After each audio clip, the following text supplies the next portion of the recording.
Your transformation begins now. Whew, that is a bold statement. Welcome to your Zomia ONE Underground Q&A for this week. The transformation begins now. This is actually, I'm going to give you a little something here that is, well, I didn't know where to fit it. I didn't think we could do like a full-on 20-minute hardware review episode of it, and I don't know that it exactly would fit into all of the, I mean, if you knew the laundry list of topics I have for main Sovereign Tech episodes, it wouldn't exactly fit into there, but it is kind of a review or something that I had promised people and that I had gotten actually questions about. That is and look, folks, we have other questions to get into, a lot of interesting stuff to get into for your Q&A this week. But that is a review of the Xiaomi Mi Band 4. I guess it's the Mi Smart Band 4, but they're just calling it the Mi. I usually just call it the Mi Band 3 or whatever, but it's the Mi Band 4. Now, I did a review, if you remember.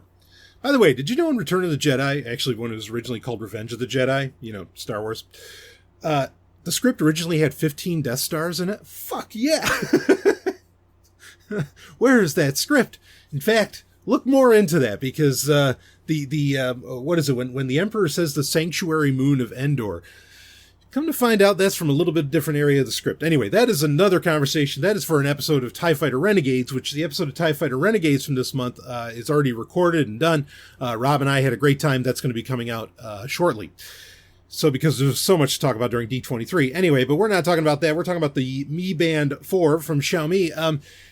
I was a fan of the Mi Band 3 for a couple of reasons. Now, first off, I guess I should say, for those, if you're a new listener, I know we've got some new people that have signed up on Podbean. Fitness trackers, I think, are just, they are horrible privacy invasions. They are a very real problem. And the idea that somebody would pay, and, even smartwatches right now, as we talked about in a recent episode of Sovereign Tech, even smartwatches are effectively glorified fitness trackers. The idea that somebody would pay anywhere from over $70, basically, close, when you're kissing $100 for one of these things, that is a mind-boggling proposition to me, that you would pay that much, because there's no doubt that the price tag on these, they are, or maybe not the price tag, but there's no doubt that this hardware, fitness trackers, are subsidized by the health data, quote unquote health data, by the data, metadata that they, that the companies that make them, Fitbit, whoever, that they collect about you, that no question that gets sold off to third parties. Okay. So the idea that you should in any way pay a premium price for these things is outrageous, because they're making a shit ton of fucking money just off of what they collect about you when you wear them. So, why is the Golden Stallion wearing a Mi Band? Well, I talked about this before. I'm not going to spend a bunch of time on it because I did a full-on review of, just because I was like, all right, what's the craziness with these fitness trackers? And this was, over a year ago that I reviewed the Mi Band 3. And then I explained why I actually wanted one and what I actually use it for, which I'll cover a little of that ground here, and we'll talk about the Mi Band 4 itself. And then we have great questions from listeners to get into, including one that I thought was positively ridiculous, very short, but fine, I'll give you an answer. Anyway, but the Mi Band 4. So here's the thing. First off, all of that fitness tracking and a lot of that data collection, you can just turn completely off. In fact, the official Xiaomi app, you don't have to use that.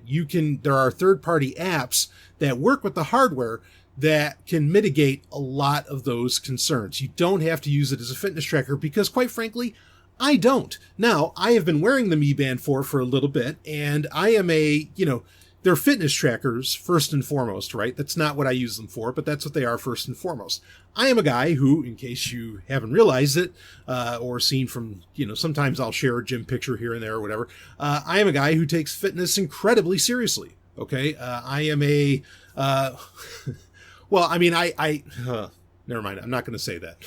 bottom line being, I guess I'll just call myself a bodybuilder, okay? Like, or at least I'm getting to that stage. I never, ever want to be competitive in that, but I take bodybuilding very seriously, okay? And I work out anywhere from, an hour and 15 to 2 hours a day, on that, okay? Like, I mean, actually, as soon as I'm done recording this, I'm going to be doing such. I take it seriously. So I am somebody who is into fitness. So I am somebody who it actually makes sense for me to wear a fitness tracker, right? Because I'm already on board with this. Now, there are a few differences between the Mi Band 3 and the Mi Band 4, and I'll get into those. But basically, the real reason, I tested out the fitness stuff just like I tested out the fitness stuff with the Mi Band 4. I tested it out on the Mi Band 3, but the real reason I wanted it is I just wanted something, okay, a device that would make it so, I mean, look, I have clients, okay, I work for a living, folks. I consider my podcast work to be my, primary thing, and it's the thing I care about, okay, but I do work, I do have a job, okay, but I have to kind of be on call, as it were, right? And I basically wanted the 21st century version of the pager. I wanted something that could, give me a quick message, that could notify me for the apps that I set it up for. Because with a lot of these fitness trackers, they have app notifications, but also you can choose which apps you want to notify you. I don't want every notification that my phone gets. I would go insane and my wrist would just constantly be buzzing. But just for the couple of apps that matter, where I need to know, I want to get those notifications. And that way I don't have to look at my phone. Because I try not to look at my phone screen. As much as I fucking can, I don't want to look at that screen. So that is the real reason that I got a Mi Band 3 so long ago. Is just, and it's nice, it can act like a watch. It tells the time, obviously date and all this. There are some other nice features, like it can sync the weather with your phone. So I like knowing what the weather is. I've said that my whole life. I said, really, the only thing I want to watch to do more is just tell me the weather. All the other features are just fucking meaningless. So just to give you context, the reason that I absolutely wear these things, though the Mi Band 4 added a feature that I very much enjoy that has to do with fitness. The reason that I wear these things is simply that. So I don't have to look at my phone, or I don't have to look at my computer screen. So I don't have to look at screens. But when something important comes up, I got it. It appears on my wrist, and I can take a look, and I can decide whether or not to engage with it in that moment or not. That is the whole purpose. No other reason. I don't care about any of the data that it collects, any of the data tracking. I mean, I care about it, but I don't want it to. Okay, none of that stuff means jack shit to me. They're horrible sleep trackers. I don't think this one's necessarily any better. It can be kind of interesting, but you can't take it too seriously. This one, so the Mi Band 4, let's start talking about it. The major difference here between the Mi Band 4 and the Mi Band 3, there's really not there's nothing here that I think is a really great reason to upgrade from the Mi Band 3 if you already have that. But the main difference is the color screen. It is a slightly larger screen at 1 inch, and it is 24-bit full color. Okay. And it's a very pretty screen, in fact, and you can have different watch faces on it. I know the smartwatch people in my audience, you already know what that's all about.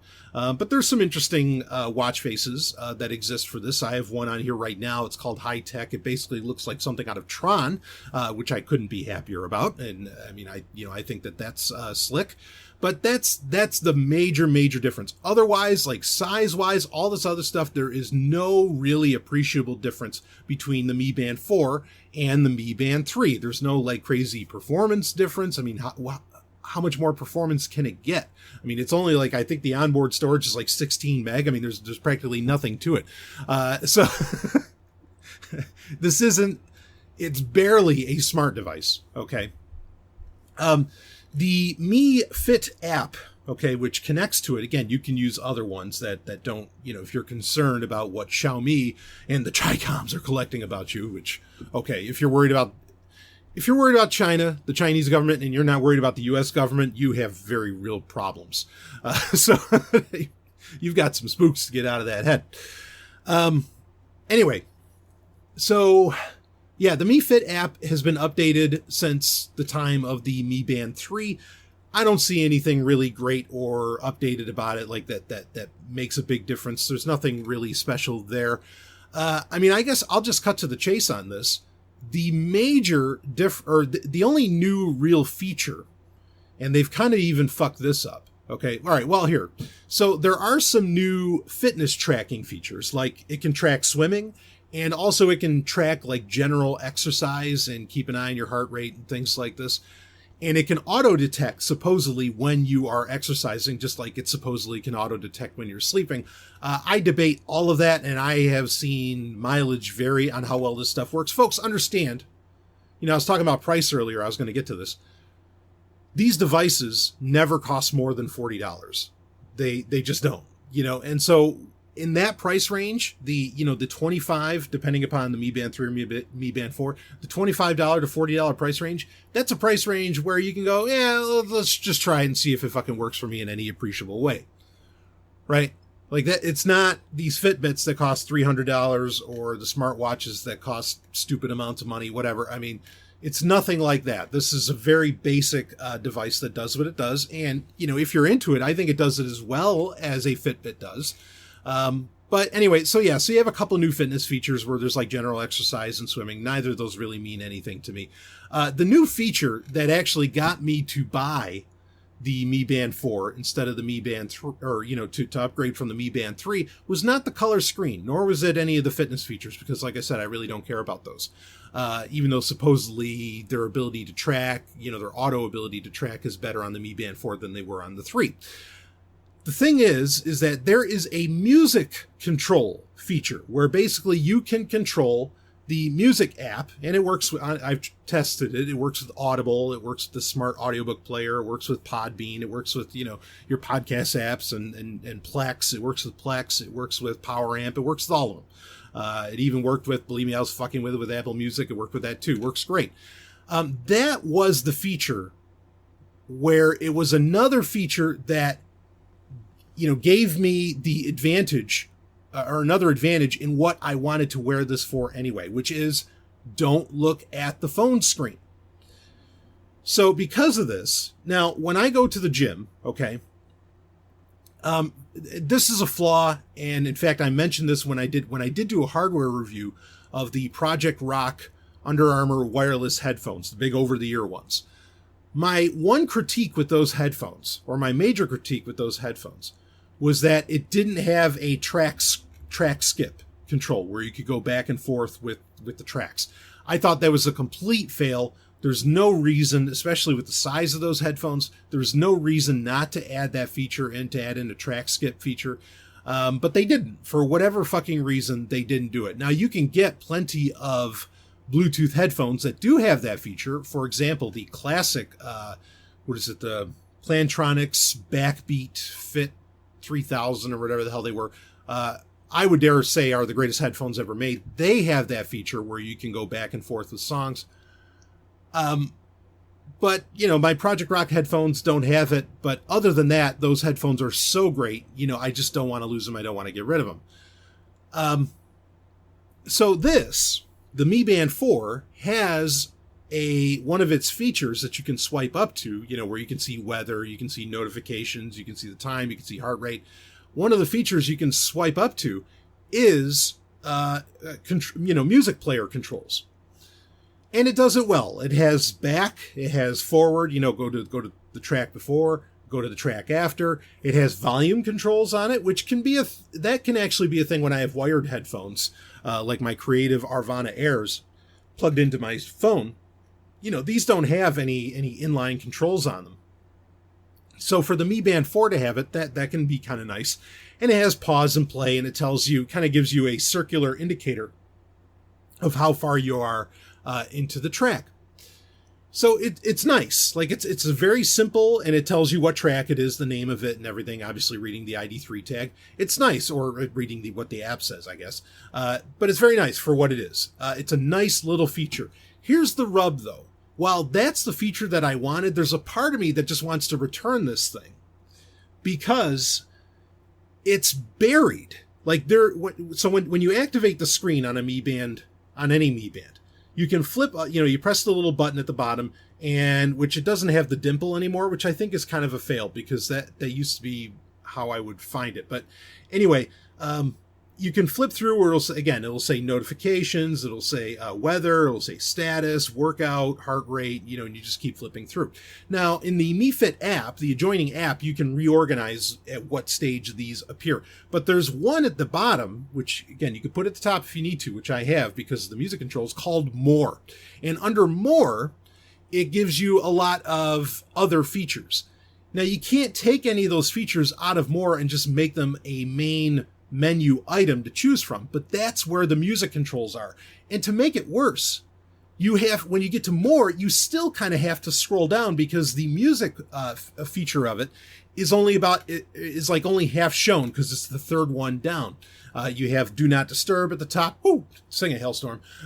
And then you have, I'll flip up to it right now. There's Alarm, which are good ones to have at the top, I understand, but I wish I could reorder these in some way to, at the very least, where I could put music at the top, but I want to spin music right out of the More submenu because that's one of the main features I want here, because I want to be able to control my music quickly. That way I don't have to pull out my phone, and I can just pause things instantly or whatever. I mean, with the Project Rock headphones, it's a good pair of Bluetooth headphones. You don't need any of this anyway. And even with the Project Rock headphones, I have volume control and I can pause it. Now, also, a problem with this music feature is it's a little slow because it's I guess to save battery life, it's not constantly scanning the phone for the music information. So it can take a few seconds actually, for it to register what your smartphone is playing. And while it's still quicker to wait those few seconds than it is to pull my smartphone out of my water bottle has a little smartphone holder in it, that Velcros down. So, it takes time and effort to pull out my smartphone. I like that because I don't want to touch my smartphone. I don't want to look at my fucking smartphone while I'm working out. When I'm working out. My mind is in the game on the muscle. That was, again, the reason that I was so intrigued by this ability to control audio on the smartwatch. Okay. Or, on the Mi Band 4. It's not really a smartwatch. So they kind of fucked that up, in my opinion. Now, they can do firmware updates where they can put the music feature more front and center, and I hope they do, and I hope somehow they speed it up a little bit, but I'm not holding my breath on that one. Them spinning it out, I think that could end up happening. But, it is nice that it's there. It's a nice additional feature. I know Fitbits have been able to do this for a while. I know, obviously, more traditional smartwatches, the Apple Watch and so on, could easily do this. But it works for me. It's keeping it, it's adding in a new feature while still it's a very limited device. And I like the fact that it's a very limited device. Again, the only thing I wanted to do or the primary goal for wearing the Mi Band 4 is to not look at my smartphone, is to not look at the screen. Okay. And adding in the music player part, again, you're not storing the music onto the device itself. It's just reading it and controlling it off of your smartphone. Adding that in, though, gives me one more feature that keeps me from looking at my smartphone screen. And I couldn't be happier about that. So the Mi Band 4, if you don't have a Mi Band, get the Mi Band 4 over the Mi Band 3 for the couple new features that are there. If you have the Mi Band 3, I don't know that it's enough, especially if you already have a pair of Bluetooth headphones that can do everything that the music player can on this. There's no need for it. Like, the music control options are meaningless unless you use wired headphones that don't have inline controls, or you happen to have Bluetooth headphones that don't have that feature, the skipping feature that I mentioned. Otherwise, again, there's not a whole lot of point to it. But the little screen and having the fun watch faces, those are pretty nice. The battery life is just shy of a month on it that you need to charge it, depending upon if you have the heart rate features and all that stuff on. That your mileage varies at that point. But the battery life I like. It's not something it's not a smartphone or even a smartwatch where it has to get charged every day or two, or even once a week. It can get charged, maybe every 3 weeks to a month. Dynamite. It also, just something to mention, like they added a labs feature, which I think is going to get interesting, or I hope gets interesting, because these things sell gangbusters, because they are at that price point where it's like, well, yeah, sure, what the fuck, like you might as well try it, or hell, it could even be a stocking stuffer at under $40. But they have a labs section now in the app, and one of the things that they added in is a lock feature for the Mi Band 4. And what it does is that if it tries to auto detect when, and this worked okay, it tries to auto detect when you're not wearing it, and then it will auto lock. You have to turn this feature on, but it will auto lock the Mi Band, which makes sense because if your notifications are on there, people could be seeing some very sensitive information. And it's a simple, just a code of 1, 2, 3, 4. You get to, do a 4-digit code based upon those 4 numbers. Okay. So it's certainly not like the best of security, but it's not a bad idea to really, to have that, to have that feature there. Also, the feature to find your phone, which obviously it can only be within distance of Bluetooth for it to work, because it has to be connected to the, to the device, to the Mi Band 4. That was a nice little touch too, where it puts out a little ping, if you happen to lose your phone or whatever. I mean, that's not too bad either. So bottom line being, I mean, there's a couple of interesting new features for this, but it's not enough, in my opinion, to really upgrade from the Mi Band 3. But if you want to try this again, don't buy this thing if you're looking to do fitness tracking and things like that. Not because it doesn't do that well. I think it does it as well as any Fitbit out there and as well as any Apple Watch. But just because who wants to put out that fucking data? I turn all of those features off. They're dead, and the battery life goes a good while for this. And what I use it for. Again, it's basically just a notifications machine. And even those I keep very limited, like I said, to only a couple apps where it's like, where it really fucking matters. So, okay, yeah, I mean, because these things are effectively a privacy nightmare, right? This can and will be used against you in a court of law if you have all those features turned off or turned on. And that can be a very real problem. So, there you go. The Mi Band 4, there's our little mini review of that. Let's get into, and I know, this is something, this actually would have been an interesting feature for a lot of people. The version in China of the Mi Band 4 has an NFC chip where you can use like, what is it? The WePay, not WePay. WePay is a PayPal competitor, but it's the WePay for WeChat. It's like WeChat Pay, maybe they call it, where it can work with that. And you could use this like at the register. I know a lot of people might have been interested in that. As far as I know, the global version doesn't have that feature built into it yet, even though I don't know why, because for it to work with Google Pay or Samsung Pay would seem to be a no-brainer, but then maybe Google and Samsung are saying no to Xiaomi making a device that could work with those things, which I don't know the reality around that, but that feature does not exist in the English global version that I have here. So anyway, moving on from that, let's get into, all right, this is just a fun question. Ridiculous. And I'll explain why. And, I love these. I really do appreciate. I'm honored. Okay. And I get why a lot of people ask these things, because you probably think that I'm going to tell you about something that you just did not know about, that you didn't know existed when you ask these things. Because I have a hard time believing that there's that many people out there that really give a shit about what my favorite things are. Yeah, I mean, maybe you do. Maybe you really care. I don't know. Maybe you're trying to figure me out, because that's what I do to people. I ask people their favorite, what's your favorite, blah, blah, blah, all the time. But that's because I'm studying you, and I am so knowledgeable when it comes to pop culture, that, I feel like I can get some kind of gauge on who I'm dealing with. And so that's why I ask these things. Maybe you're asking them, but folks, after 7 years, if you don't know who I am, I mean, this is largely, especially on Q&As, this is very much me, on behind the mic. Okay. I'm not putting on some kind of act. I mean, I might, on a Sovereign Tech episode, I might turn myself up to 10 or, 15, but you're getting me. It's really who I am. So, and I could have a conversation around that, but regardless, I think I've already done it before. So I got another favorites question. And this is one where it's like, okay, you either did this to piss me off or to have fun with me, just a little being joculant, or maybe you don't know me very well. And in which case, well, you're going to learn something about me here. It's a very simple one-liner. Got sent to me in a Twitter direct message. Do you have a favorite sports movie? And right now, my head is in my hands. No. I don't rollerball. Yeah, with James Caan, not that new horse shit with LL Cool J. Oh, you even forgot that there was the one with LL Cool J, didn't you? Ha! I guess that's why people ask me these things. Anyway, no, that movie, the one with LL Cool J, wasn't that bad. But the original rollerball, boy, what a wild little film that was. That's something to check out.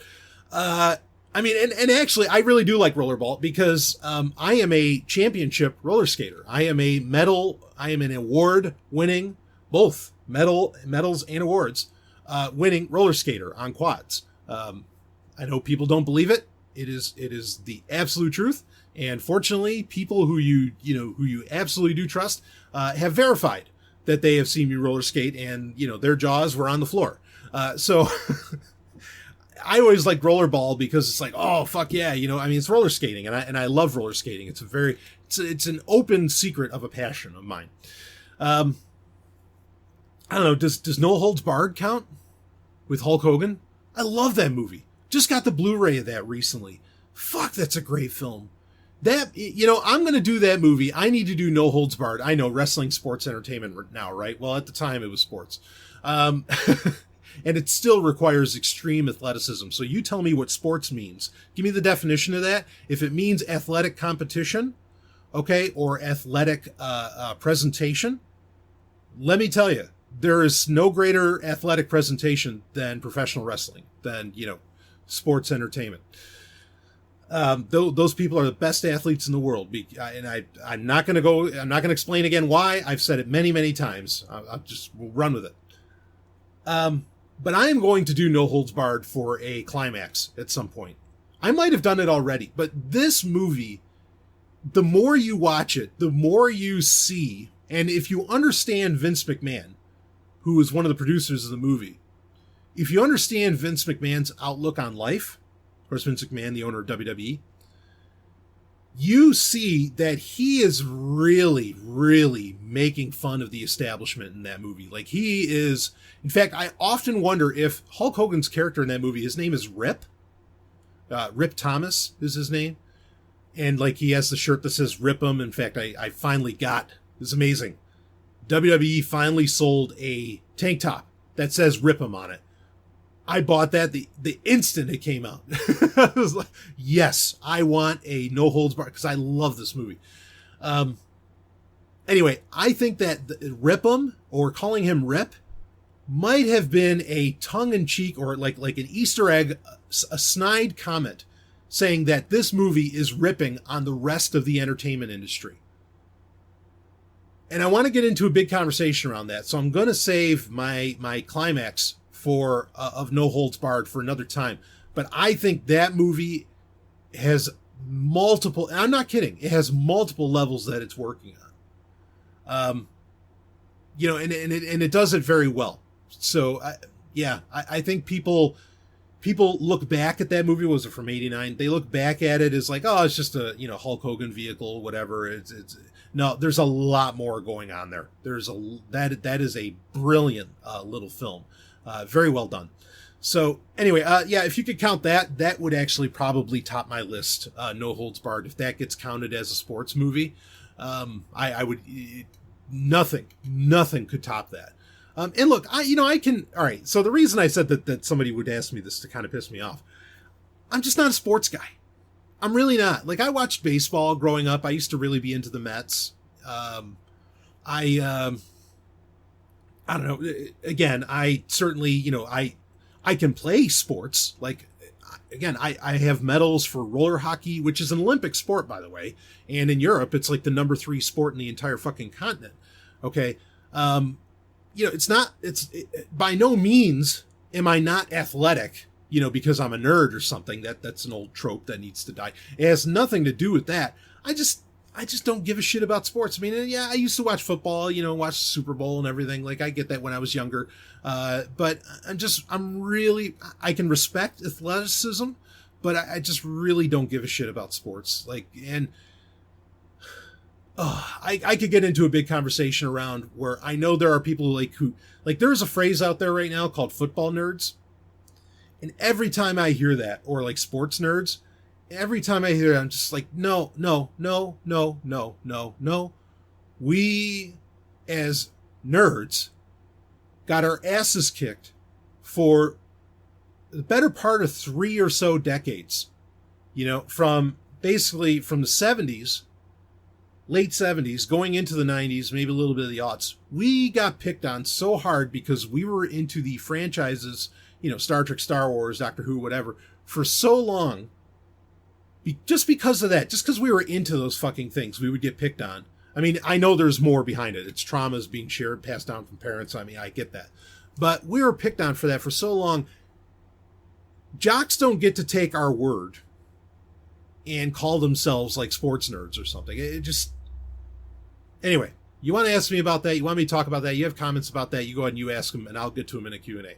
I've talked about it before in the past on Q&As. Folks, that's another thing. Like, look, I know there's new people that have come on board, and, there was a good while where I was doing, like, daily content and all that. I know for an absolute fact, I have the metrics. I wish I didn't, but I do, that not all of you have listened to all those episodes. I mean, there's thousands of hours of content accessible on the Zomia ONE Underground that most people who have access to it have not listened to. I know it for a fact. So if you're wanting more, go back. This stuff's pretty evergreen topics. And I've had some moments where I've gotten pretty hot and bothered. And I know that's what a lot of people love. Go back. You got some beauties to go check out. So go for it. Anyway. Yeah. So I don't really give a shit about sports. I'm not into it. I don't watch football. I don't watch baseball. I don't watch any of that shit. I don't even really watch wrestling anymore. Not new wrestling. I watch classic stuff all the time, but I don't watch new stuff. I'm just not into sports. That said, I will give you a movie that is technically a sports movie, even though it's not okay, no, wait. I'm not going to give you that movie yet. I wanted to say there are like Unnecessary Roughness, The Replacements with Keanu Reeves. Remember that? Unnecessary Roughness had Scott Bakula in it. There's a lot of these movies that are, sports movies that have to do with football or baseball or something like that, where I think they're genuinely fun and great movies, and I enjoy the fuck out of them, and I even saw them in theaters. Granted, the worst movie, in my opinion, ever made, doesn't sport, whatever, just the worst movie ever made is a movie called Any Given Sunday, and it's a football film. It is atrocious. It is a headache-inducing film. It's so fucking horrible. I almost walked out of it, but I just couldn't I couldn't convince myself that, it's okay to spend money on something and walk away from it. I feel differently about that now, but at the time, when I was a younger man, that's how I felt. It's terrible. But, I mean, there are some movies that are technically sports movies that I think are fucking tremendous. Are a lot, or at the very least, a lot of fun. So, as much as I despise sports, I can dig a sports movie. So, you asking me this isn't a crazy thing. But, that said, here's a sports movie. Hell, it's in the name. That, if you're not going to let me count No Holds Barred as a sports movie, here's my, or Rollerball, perhaps. Well, this kind of fits in with Rollerball. Here's my top pick. It's a movie called Future Sport. And I think this was actually supposed to be, it's a TV movie. I'm sure somewhere in the world it got released in theaters. I want to say it's from like 2001, something like that. It has Dean Cain in it and Wesley Snipes. I think it was meant to, Dean Cain, Superman, Lois and Clark. I think it was meant to be like a pilot for a TV series. It also had, she was so sexy. Vanessa Williams, what a voice. She was in it, looked fantastic. I love the fuck out of this movie. This movie is it's kind of cheesy, but it's a lot of fun. It basically has to do with getting to a point, something that science fiction writers, it takes place in the future, obviously. It's called Future Sport, so it's in the future. Not too far off in the future, though. But it basically has to do with, like solving, or it ends up being about solving world wars or political climates with this game, with this Future Sport game, which is kind of like a mixture between, say, Rollerball and and like basketball. It's an interesting sport that I wish existed, because I think they use they use rollerblades, but give me a pair of quads and I'd be ready to play it and probably be kicking ass too. No boast here. But it was a cool movie. It was a really, really cool little movie. And it looks like, it was meant probably to be a pilot for a TV series. I wish it became a TV series, because I think it would have been a lot of fun. And I think Dean Cain, as much as a conservative and Christian, I'm just going to say it, as much as an idiot as he seems to have become as late, I thought he was a cool actor back in the day. I liked it when he was hosting Ripley's Believe It or Not. I thought he was a fantastic Superman. I really liked what he was doing way back. Now, that's not the reality anymore. I couldn't care less about him. But regardless, this movie, Future Sport, check it out. You could probably get it out of the public library, if you know what I mean, Pirate Bay, or something along those lines. But I really enjoyed that. So there's a pick for you that you probably didn't see coming. As far as like something that has to do with a traditional sport, if you're looking for me to do a pick as far as that goes, I mean, like, are the Rocky movies sports movies? Because then really those would take the cake. Boxing is a sport, right? I mean, the Rocky movies, and Rocky 3 being my favorite of that bunch, would easily top the list, actually, thinking of that. But if you want something for like either baseball or football or basketball or something like that, do you count ice skating? Because like The Cutting Edge was a great goddamn movie. No, it really was. The original one. I really liked Unnecessary Roughness. I watched that movie a lot growing up. I thought that was cool. And I love Scott Bakula. So, okay. Let's get into our next question. And then we have, oh baby, do we have an out of nowhere dynamite album of the week. 2019. What a great fucking year for music. And I'm not kidding. What a great fucking year. So, all right. Anyway, let's get into to our last question here. Hey, Stallion, I'm always impressed by your knowledge of the world's religions. Thank you. In fact, you know what? I just got a notification on my Mi Band 4. How about that? It's actually from Mark Edge of Free Talk Live, Sovereign Tech sponsor. And it's it's an Indiegogo for the Titan Unihertz Rugged QWERTY smartphone. Funny thing here. So, of course, we talked about what you should and should not, crowdfund. In the last episode of Sovereign Tech, was that episode 339? But Mark Edge and I are huge fans of hard QWERTY keyboards. So I actually appreciate him sending this. That's really cute. That's funny. Anyway, nice little break on that. Let's get back to the question here. So, all right, I'll reread again. Hey, Stallion, I'm always impressed by your knowledge of the world's religions, and I know you claim to be an atheist. But if you just so happen to be religious, what religion would you be? I kind of hate these questions, and this is kind of another favorites question. What's with you people? I mean, it's okay. Like, I'm honored, I guess. It's just kind of surprised by this, but So I have a doctorate of divinity, which I've earned. So I am Dr. Brian Sovereign. And yes, I do claim to be an atheist. It's interesting that you'd word it that way. But if you just so happen to be religious, what religion would you be? This is like, okay, you don't vote, but if you did vote, who would you vote for? I actually answered that question once because I had a lot of people ask about that one back in like 2016. And I lost a lot of patrons over who I said. No, I didn't say Hillary. No, I didn't say Trump.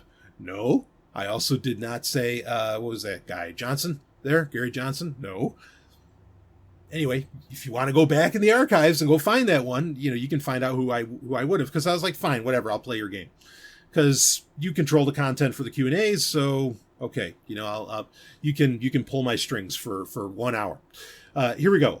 Let's see. I'll keep reading. I've heard you claim that if there were a quote unquote true Christianity, you think it would be Catholicism. So would you be a Catholic? I'm breathless with anticipation for your answer, man of tomorrow. Breathless. P.S. Did you ever consider doing a religion podcast? All right, let me touch on that last PS there, that question. Yes.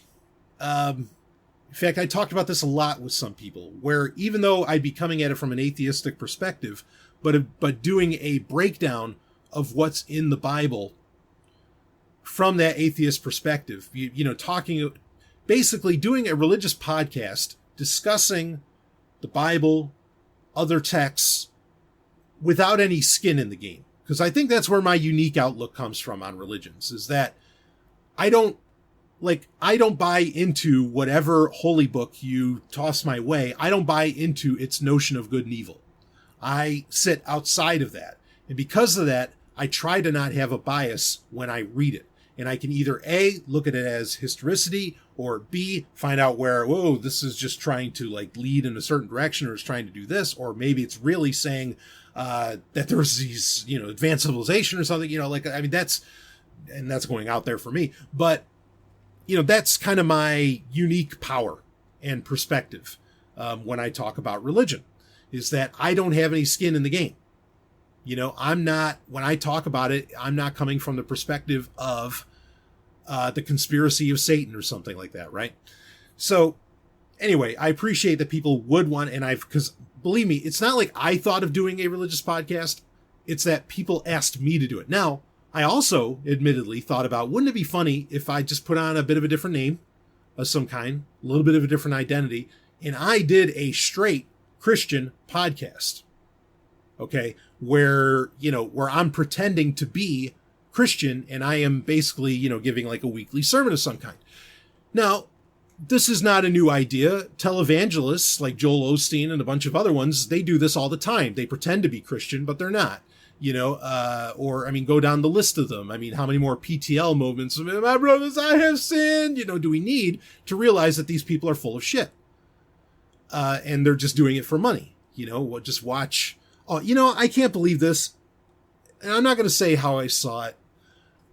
I think it was TBN, or it's because I know what Trinity Broadcasting Network, right? I used to watch that when I was younger. I was kind of forced to watch it. It was TBN, I think. There was some show about, some Christian themed show on, and Kathy Ireland was the host. The first part of the sentence would have been kind of sexy. Kathy Ireland fucking. No. It's Kathy Ireland as a guest or a host on the show, and she's all talking. I'm like, Kathy Ireland? The one who's on the cover of Sports Illustrated with painted fucking nipples? In the 90s, you gotta understand, you had this group of gals who were the swimsuit models on the cover of every year of Sports Illustrated.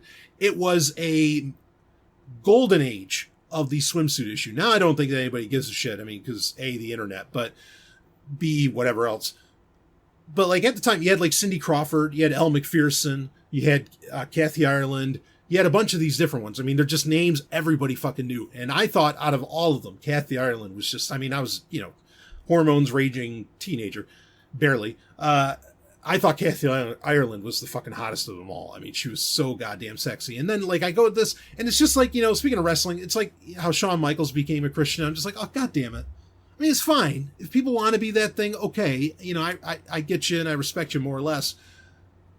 I have a lot of Christian listeners, and we know where we're coming from. But God damn it, and it's politics and televangelism. It's showbiz for the washed up and well, I'll just say, she's not ugly, but I'll just say that. It's showbiz for the washed up. How about that? It really is. I'll just leave it at that.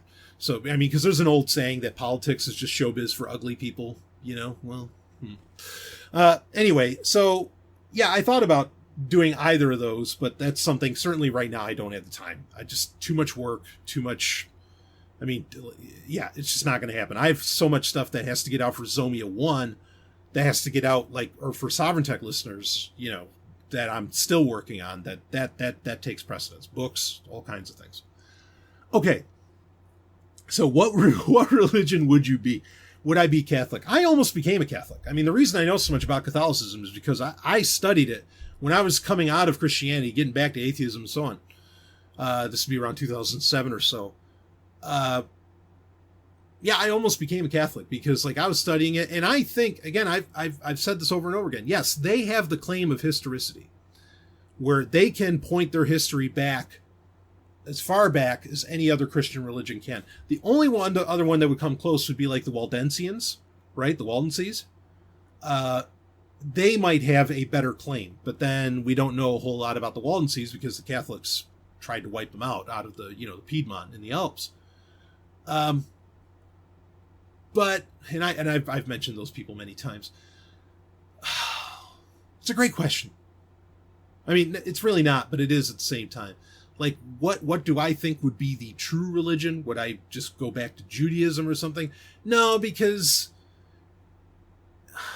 there's elements within Judaism that I think are closer to what I've called, and I've actually been writing a book about this for years, called Prisca Theologia, which is the original religion, because all of this had to come out of one religion. I would like to think that if I were religious, I would find out what Prisca Theologia is, and I would just practice that. And I think there's elements of Judaism that are part of Prisca Theologia. Christianity, Judaism, a lot of this stuff is really, I am more and more convinced over time, the more research I read from other fantastic independent researchers and from my own research, which I still do, folks. And it's not watching YouTube videos either. Fuck that. I'm more and more convinced that Prisca Theologia, the last time it was really practiced, would have been probably during the Amarna period. The last time it was practiced openly on Earth would have been during the Amarna period in Egypt, and it was an Egyptian religion. And Judaism and Christianity both rewrote themselves out of what the Egyptians were practicing at that time, with the 18th dynasty, okay, in Egypt. That's I would argue that if there was ever an original religion, that's where it was coming from. As far as what they were teaching, well, I mean, I think there might be interesting things to pull from that, whether you're an atheist or not. I know you're probably dying for me to talk about what the hell all that was. I mean, some of it we just don't know. Does like Hermeticism come out of that? Yeah. Does Hermeticism get melded into Kabbalah, both Christian and Jew? And there is a Christian Kabbalah, folks. Christian and Jewish Kabbalah. Yeah. But if you're just like asking me, like, is there a religion out there right now that you would end up like practicing that is something that exists and that maybe has some kind of community? I mean, if somebody had a gun to my head and like, look, you have to believe, or, we're not going to let you live or something like that. I mean, I might rock with Catholicism at that point. I don't know, because Catholicism, can let you get away with so much. You don't have to be a very good person, quote unquote, good person. It sure as fuck wouldn't be Buddhism. Like not for a half second. Not for any fucking religion that is like so much that is so anti-reality. No, not a chance. I don't know. Are there people who still practice the religion of Zoroaster? Do we still have Zoroastrians out there? I'll go with them. I appreciate the question, but no, I mean, I don't know. There's nothing really out there. There are glimpses. Like the Theurgians, there's others, like there's glimpses in history of what might have been a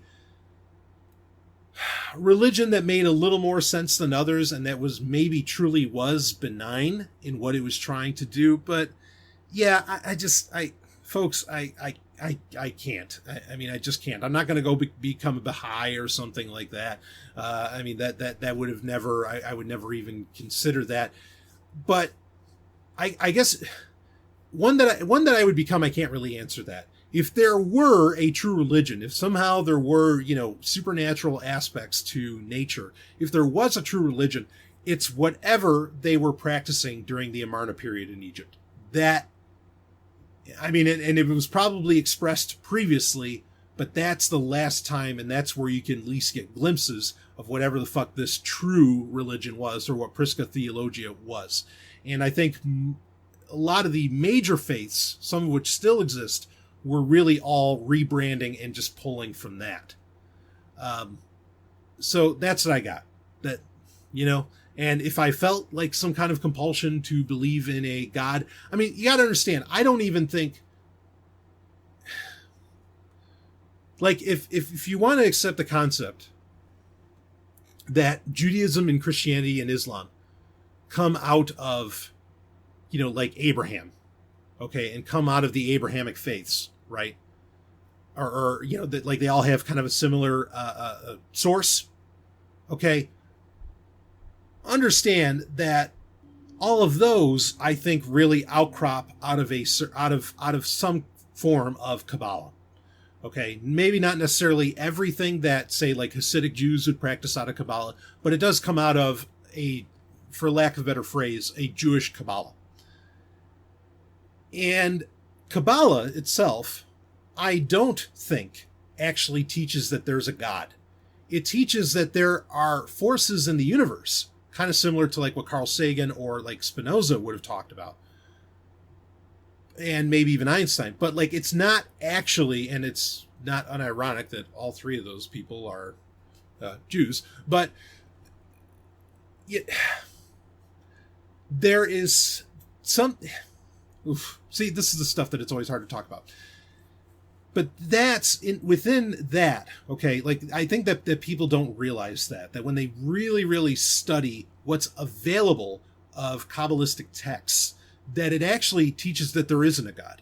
And I don't mean that it teaches that there's the manna machine, even though I think there's an interesting case to be made for that, right? And you can read the classic book by George Sassoon and Rodney Dale, the Kabbalah Decoded, and also the book The Manna Machine. You can look into those and you're going to kind of see where it does seem to be that Kabbalah is actually talking about technology, but there's points where it's clearly talking about something else. And I think George Sassoon and Rodney Dale are still religious anyway. But yeah, I don't think people recognize that, and most people who claim to be, practicing Kabbalah of some kind, and I don't mean Madonna, but sure, fine, her, and all these different people, I don't even think they realize that it's actually saying there isn't a God, just that there are these forces within the universe that make things go round and round. Okay, and I'm not talking about dark energy and dark matter, it's other things, but that's a conversation for another time. So, again, I guess, like, if I were practicing something, maybe I'd be looking somewhere in that direction, but that's where, like, Prisca Theologian and a lot of this other stuff comes from. And I'm not saying there aren't unhelpful elements within that. Just like we were talking last week during the Q&A, which I imagine this question spawned out of, how, the scientific revolution, we would have never had that if it weren't for the Protestant Reformation. I don't think, or maybe we could have had it in a different way, but we wouldn't have had it already if it weren't for the Protestant Reformation. Okay, just like with Prisca Theologia, I think there are things to pull from that if we ever find out what the whole nature of that is. Pull from that can be applied to what we know today, because it had to be based upon, or to some degree was probably based upon human experience and what humans saw and felt and touched and tasted. But and maybe does it come from some more advanced civilization? Does it come out of the Minoans? Does it come out of the or whatever? All of that's speculation on my part, and I'm being very open that it's speculation. But it's interesting places to look, and it's certainly places that I look. So I think I said a lot more than I usually care to say, and speculated a little more than I care to speculate here. But there you have it. So I don't know if I exactly answered your question, but you got something out of me. How about that? All right, let's get into our album of the week, because this is, like I said, this is a fucking doozy. I mean, this came out of nowhere. I knew it was coming end of September 2019, but I did not expect to be listening to it basically since over a week ago. And what it is, it's DragonForce's new album, which is called Extreme Power Metal. I think it's supposed to come out 27th of September, but various places on the interwebs have brought it to us early, and holy fuck. It's 10 tracks, at least this version of it, opens right up with the song Highway to Oblivion. Now, admittedly, this feels a little more melodic, a little, I don't want to call it slower, but it feels a little bit toned down for DragonForce. but it's brilliant. It is amazing power metal. I mean, this is the goods. In fact, it doesn't have their best songs, okay? It does not have their best songs that they've ever done. I think their best song actually was off of their previous album, which is mind-blowing, that were, 7 some odd albums deep here, and they're doing their best work. Their best song is Curse of Darkness, in my opinion. But this, extreme power metal, okay, this album is probably, again, not their best songs, but overall, easily their best album. Again, not the best songs they've ever done, but presentation-wise, it's definitely their best album. A lot of fun. Cosmic Power of the Infinite Space Metal. I mean, like just these insane songs. And you're listening to them, and like, I appreciate that they are a little more, what's the word I'm looking for? Methodical. And I feel like there's a lot more attention to detail of what they're playing. It kind of sounds like a little bit of a slowdown, but it's still plenty faster than anybody else out there besides maybe Slayer. It's an amazing album. You gotta check this out. Every song I loved. And there's a couple points where they do ballads. I mean, they've done ballads over the years. They'll do 1 or 2 songs that'll slow down.